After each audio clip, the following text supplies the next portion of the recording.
Like, this just happened in 0.5 seconds in Waldorf, Maryland. What kind of bipolar kind of mess is this?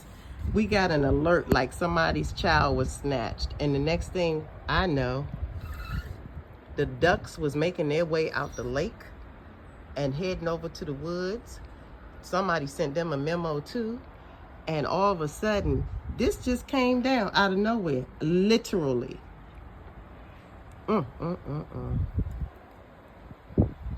Y'all better pray.